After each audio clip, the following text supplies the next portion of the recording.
Bismillahirrahmanirrahim. Assalamualaikum warahmatullahi wabarakatuh.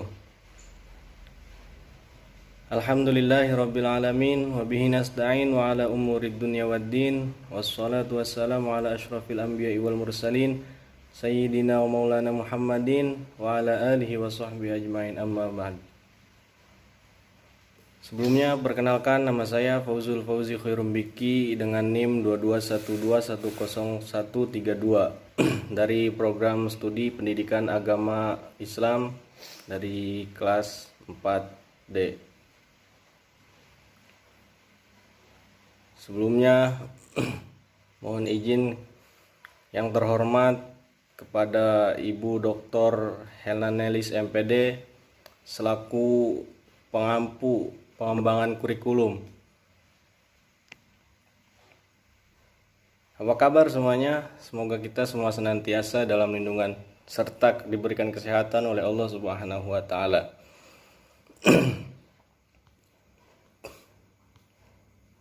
Pada kesempatan kali ini, insya Allah saya akan sedikitnya memaparkan sebuah materi tentang macam-macam model konsep kurikulum. Namun sebelum pemaparan lebih jauh, yang perlu kita ketahui terlebih dahulu yaitu pengertian daripada kurikulum tersebut. Kurikulum adalah sejumlah rencana yang merupakan sejumlah tahapan belajar yang didesain untuk siswa dengan petunjuk institusi pendidikan yang isinya berupa proses yang statis ataupun dinamis dan kompetensi yang harus dimiliki. Selanjutnya, kurikulum adalah seluruh pengalaman di bawah bimbingan dan arahan dari institusi pendidikan yang membawa ke dalam kondisi belajar. Istilah kurikulum digunakan dalam dunia pendidikan. Para ahli pendidikan memiliki penafsiran yang berbeda tentang kurikulum.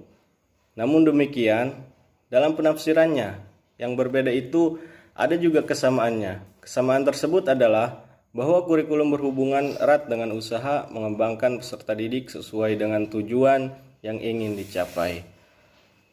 Kurikulum memang diperuntukkan untuk anak didik seperti yang diungkapkan oleh ahli Murray Print sebagai berikut. Sebuah kurikulum meliputi perencanaan pengalaman belajar, program sebuah lembaga pendidikan yang diwujudkan dalam sebuah dokumen serta hasil dari implementasi dokumen yang telah disusun. Pada dasarnya, kurikulum memiliki 3 dimensi pengertian, yaitu kurikulum sebagai mata pelajaran, kurikulum sebagai pengalaman belajar, dan kurikulum sebagai perencanaan program pembelajaran. Dari pengertian di atas dapat disimpulkan bahwa konsep kurikulum meliputi sebagai substansi yang dipandang sebagai rencana pembelajaran bagi siswa atau seperangkat tujuan yang ingin dicapai. Sebagai sistem merupakan bagian dari sistem persekolahan, pendidikan, bahkan masyarakat. Dan sebagai bidang studi merupakan kajian para ahli kurikulum yang bertujuan untuk mengembangkan ilmu tentang kurikulum dan sistem kurikulum. Selanjutnya yaitu macam-macam konsep kurikulum. Yang pertama, kurikulum akademik. Yang mana kurikulum akademik ini adalah model konsep kurikulum tertua dan masih sering dipakai sampai saat ini. Karena kurikulum ini cukup praktis, mudah disusun, mudah digabungkan dengan tipe lainnya. Kurikulum subjek akademik bersumber dari pendidikan klasik atau prenasialisme dan esensialisme yang berorientasi pada masa lalu. Kurikulum ini lebih mengutamakan isi pendidikan. Pada kurikulum ini, orang yang berhasil dalam belajar adalah orang yang menguasai seluruh atau sebagian besar isi pendidikan yang diberikan atau disiapkan oleh guru. Isi pendidikan disesuaikan dengan disiplin ilmu. Para pengembang kurikulum tidak perlu menyusun dan mengembangkan bahan sendiri, melainkan cukup mengorganisasi secara sistematis mengenai isi materi yang dikembangkan para ahli disiplin ilmu. sesuai dengan tujuan pendidikan dan tahapan perkembangan siswa yang akan mempelajarinya. Kurikulum ini sangat mengutamakan pengetahuan, maka pendidikannya lebih bersifat intelektual. Kurikulum akademik tidak berarti hanya menekankan pada materi yang disampaikan. Dalam secara berangsur, memperhatikan proses belajar yang dilakukan siswa. Kemudian ada yang dinamakan ciri khas kurikulum akademik. Yang pertama yaitu guru sebagai subjek. Nah, dalam penerapannya, seorang guru adalah sebagai subjek dalam memimpin jalannya kegiatan belajar mengajar atau biasa disebut juga dengan KBM. Di dalam ruang atau tempat pembelajaran itu dilaksanakan. Selanjutnya itu contoh kurikulum akademik di Indonesia. Contoh yang pernah ada di Indonesia yaitu kurikulum 2013 atau biasa disebut juga dengan K13. Yang mana kurikulum ini dilaksanakan di Indonesia dengan fokus mata pelajaran seperti matematika, IPA, dan IPS.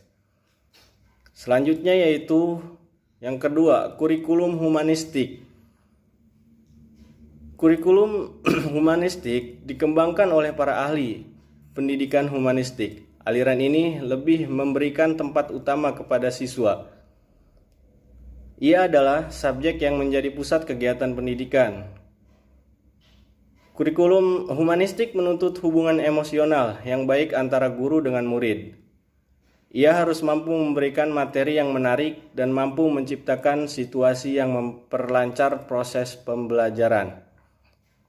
Kurikulum ini berpendapat bahwa siswa mempunyai potensi, kemampuan, dan kekuatan untuk berkembang, di mana pendidikan tidak hanya diarahkan kepada pembinaan manusia yang intelektual, tetapi juga segi sosial dan efektif, seperti emosi, sikap, nilai, dan sebagainya.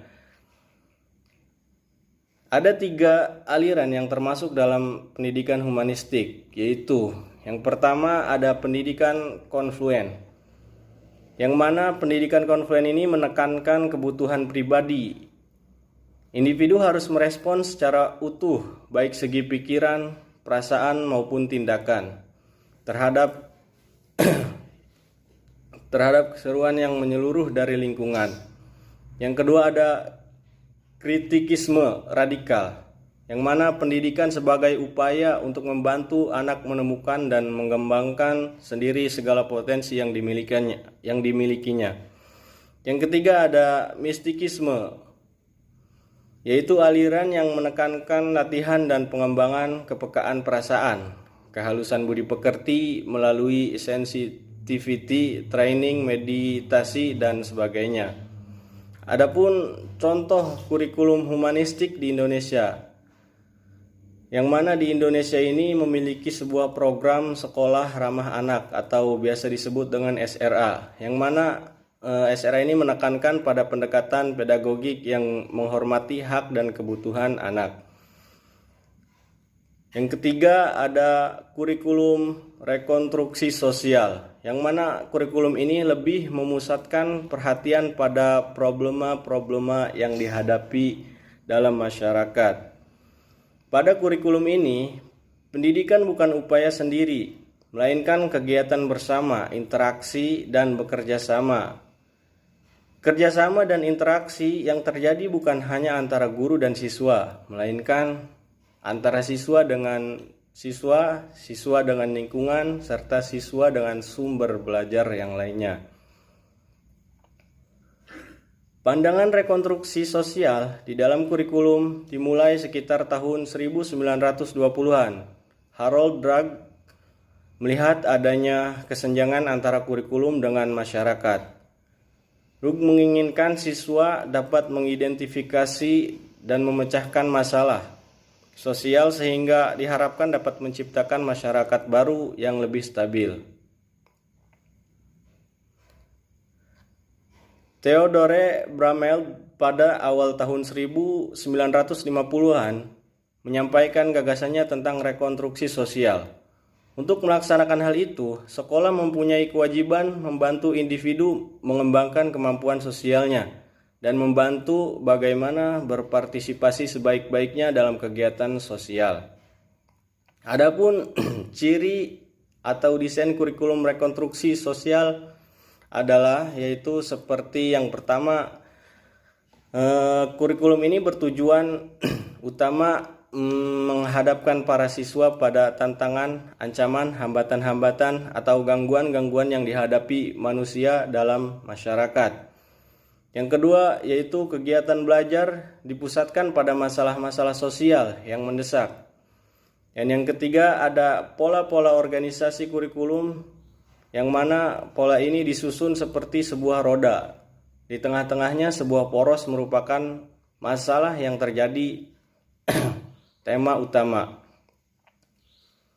Kemudian yaitu contoh kurikulum rekonstruksi sosial yang ada di Indonesia. Pengembangan kurikulum dengan penekanan pada pemahaman dan penanggulangan masalah sosial seperti kurikulum pendidikan anti korupsi. Selanjutnya yang terakhir ada kurikulum teknologi. Yang sama-sama kita ketahui bahwa perkembangan teknologi pada abad ini sangatlah pesat. Perkembangan teknologi tersebut mempengaruhi semua bidang, termasuk bidang pendidikan.